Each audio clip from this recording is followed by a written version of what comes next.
Hello, my name is Rick Stack. Welcome to my channel. Hope you're having a good day and playing lots of guitar. So today we're going to do something kind of a funny title, Jazz Chords for Rockers. Or what did I call it? Jazz Chords for Rock Guitarists. Obviously, a chord doesn't necessarily belong to any kind of music. Labels can present problems, as we all know. So the idea is that I find a lot of my rock guitar students get bored of playing bar chords and just, open chords, and they want a little more. And maybe they've done like the Hendrix chord, which we'll get to also if you haven't done that before. But the idea is that they like to venture into new sounds.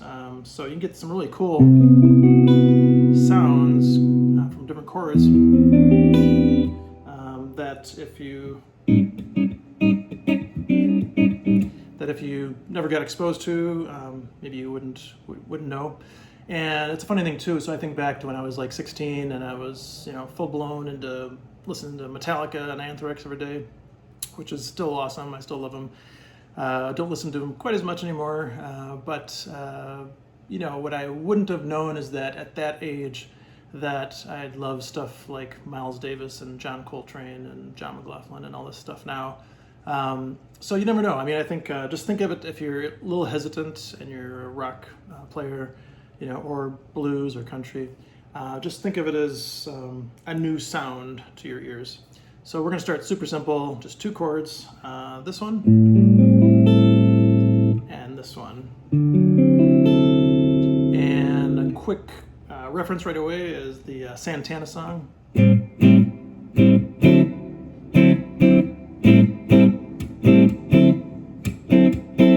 So the first one is a minor 7 chord. We're going to do it, it's A, so we're gonna put the root note on an A. So the first thing you want to do is put your third finger in the 5th fret here, and you're going to bar 4 strings.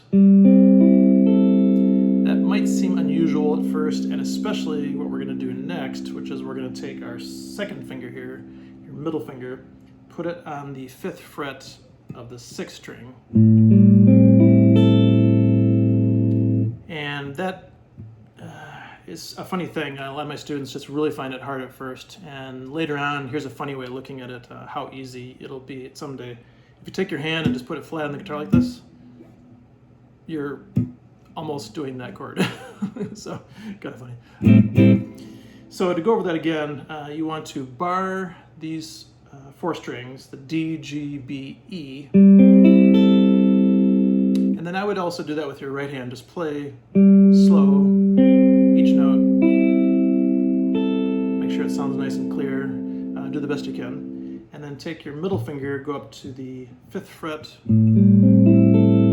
Now what's going on here, you're going to be blocking out the 5th string here, like this string here, that's blocked out. That's actually a good thing, because when you play over here, you don't want to hear that note. So this finger, don't worry about too much. What else was I going to say about that one? That's it for now. So there's your A minor 7th chord. We'll get into more of some theory and transposing and a lot of things later. But for now, just know that the lowest note is your root note. That's an A note. So it's A minor 7. If you moved it up to the 7th fret here, that's a B note.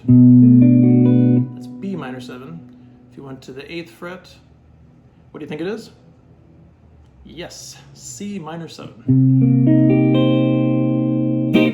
So pretty cool. You can't do that on piano. I know on piano all the notes would change. Lots of black keys would come into place.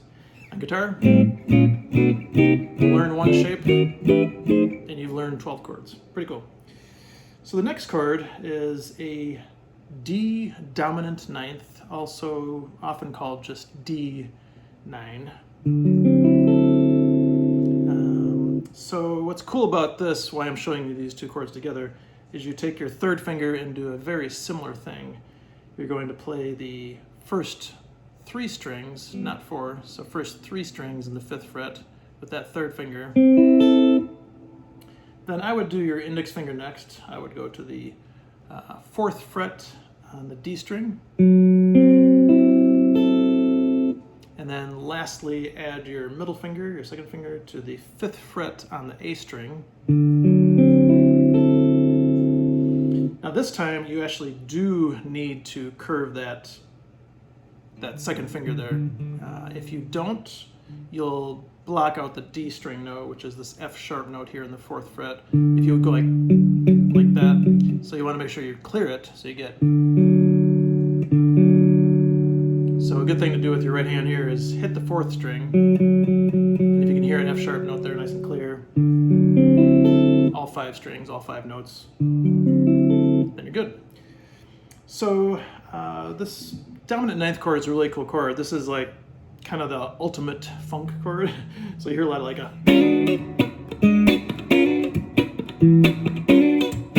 I think on Stevie Ray Vaughan's Superstition, he might have done, let's see, I played that in a bar band years ago. It's been a while, but I think he did something like that. So that's like a E9. It's 2 frets higher than what we're doing it. So if you go back to here, here's your A minor 7. And then here's your D9 or D dominant 9. And yeah, it's just different sounds. Later on, I'll probably do some songs that use these chords too. But if you want one quick idea, is just check out the Oyo Como Va by Santana, and it has that. Let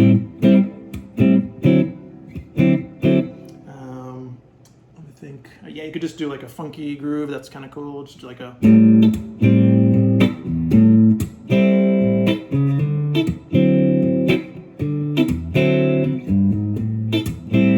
That's getting into some fancier right hand stuff. So we'll, for now, maybe you just, even if you just go like this, just strum. And that's pretty much it. So you got 2 new chords you can do. Let's see, this is what I was gonna say. You could do a kind of funky blues. Let's see, I'm gonna save that. Let's see, should I show you one more chord? Let's see. Yeah, I'll show you one more chord. I wasn't going to, but I'm going to show you one more chord. So let's do this chord next. It's a D minor 7. And I'll tell you the notes. So you're going to be barring the 5th fret on the 5th string. Everything here is in the 5th fret. I think you got that. 5th fret on the 5th string, 7th fret on the D string, and then your 2nd finger, you're playing the 6th fret on the 2nd string. So the 3 fretted notes besides the bar would be, but we're going to bar it. You should be getting these notes.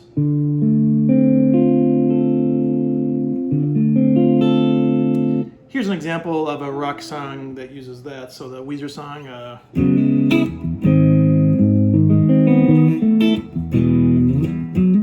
something like that. What is it called? Say It Isn't So. Or the old Doobie Brothers, I don't know where it is, but somewhere up here. So yeah, you'll see how these chords, I'm bringing that up because you'll see how these supposed jazz chords can be used in rock and different kinds of music. These are very common chords, by the way. These are not, it's not like we're doing some crazy, more out there kind of jazz chord. These are common chords, so good to learn, I think. At least try them out, see what you think. If you don't like them, cool. You can just ditch them. So, but if we do this D minor 7 here, you can do the A minor 7 to the D minor 7 back and forth, and what you can do to practice it is do the form of a 12-bar blues. So I'll play kind of a funky 12-bar blues here, yeah, if you don't know what a 12-bar blues is, we'll cover that too. But for now, you can kind of get a context of what it would sound like. So you could do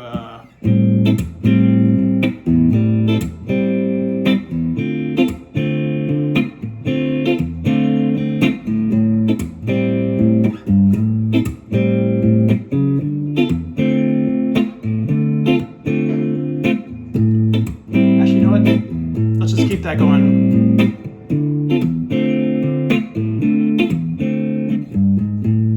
Yeah, I think let's just keep it like that way. So you get those 2 chords you can groove on, A minor 7 and D minor 7, and then a similar way, A minor 7 to the D9.